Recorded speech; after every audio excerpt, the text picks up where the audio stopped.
Hai semua, Assalamualaikum. Pada hari ini saya nak kongsikan resepi daun betik atau daun papaya. Ini pertama sekali saya nak pergi ambil dulu daun betik di hadapan rumah saya.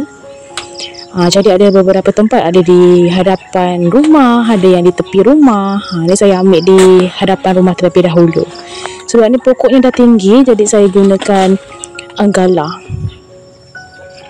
Segini je lah. Saya ambil bahagian pucuknya saja. Saya tak makan bahagian yang tua, saya ambil yang muda aja. Sebab saya tengok ada je yang makan daun yang tua. Macam saya memang jarang, dan bukan jarang lagi lah, tak pernah lagi lah ambil yang tua. Saya ambil yang muda je.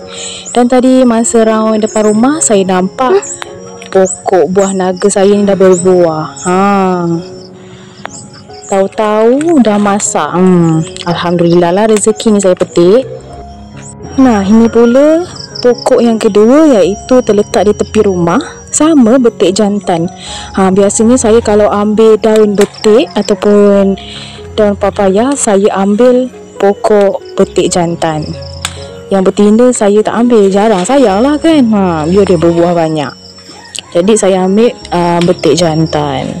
Jadi kalau anda kat rumah ada betik jantan, jangan tebang. Nanti daun betiknya kan boleh dimakan, bunga dia pun boleh dimakan. Baru-baru ni saya ada kongsikan resepi bunga betik ataupun bunga papaya. Jadi untuk hari ni saya nak masak simple je, masakan rumahan yang biasa dan mudah sangat. Masaknya pun cepat. Yang lambatnya memetik macam ni lah. Sebab pokoknya dah tinggi, jadi susah sikit nak ambil. Segitu je. Sekarang saya nak kembali ke rumah. Dan ni dia hasil petikan kita pada hari ini. Lumayan banyak. Ni saya ambil 2 pokok saja. Sebenarnya kat rumah saya banyak sangat pokok betik. Kebanyakannya tumbuh sendiri. Ada juga yang saya tanam. Yang saya tanam semua kebanyakannya betik betina, dan betik jantan ni biasanya tumbuh sendiri. Okey, sekarang di sini saya nak rebus terlebih dahulu. Kita tuangkan air ke dalam kuali. Saya akan bagi tips kepada anda cara untuk hilangkan pahitnya. Jadi nanti masa anda makan takkan pahit. Ni dia rahsianya. Kalau anda tengok video saya sebelumnya, anda tahulah, iaitu pokok ataupun daun jambu. Daun jambu batu. Ni dia. Mungkin lain orang lain tipsnya, tapi untuk keluarga saya sejak dari dulu guna daun jambu batu. Memang hilang terus dia punya pahit. Tapi tak adalah 100%, 99% hilang pahitnya. Jadi tak ada rasa pahit lah. Mungkin anda ada tips yang lain, jangan lupa kongsikan juga kepada para penonton yang lain, agar diorang juga dapat tahu. Mungkin ada yang dekat sini tak ada daun ataupun pokok jambu. Mungkin ada cara yang lain. Mungkin diorang boleh ikut, boleh komen dekat bawah. Tapi kalau saya memang guna daun pokok jambu. Jadi ni kita masukkan dulu daun papaya ataupun daun betik kita.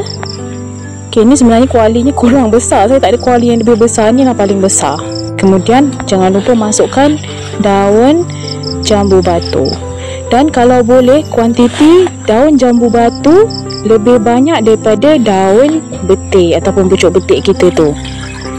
Kalau anda letakkan sedikit, nanti pahitnya tak hilang. Jadi pastikan daun jambu batu lebih banyak daripada pucuk betik kita. Ni kita rebus dah sampai lembut. Lebih kurang macam ni dah boleh angkat dan juga toskan. Ingat ya tips ni, daun jambu batu harus lebih daripada daun betik ataupun pucuk betik ataupun daun papaya.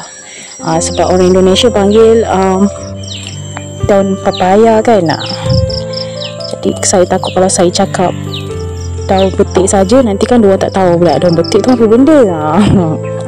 Jadi harus lebih. Jadi nanti masa anda masak, kalau pahit, jangan salahkan saya. Mungkin daun jambu batu anda tu terlalu sedikit.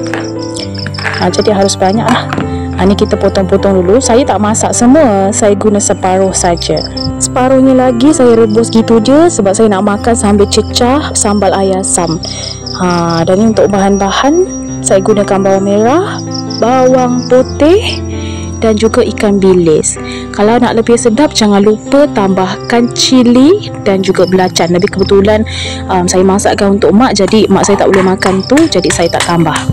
Ni kita tumbuk sampai lumat. Dan siapa nak resepi daun pucuk betik ataupun daun papaya cecah sambal air asam, nanti saya letakkan linknya dekat bawah. Memang sedap tu, paling the best menurut saya. Yang ni pun kalah, yang tu lebih sedap. Saya jujur. Okey, ini kita nak mulakan tumis menumis.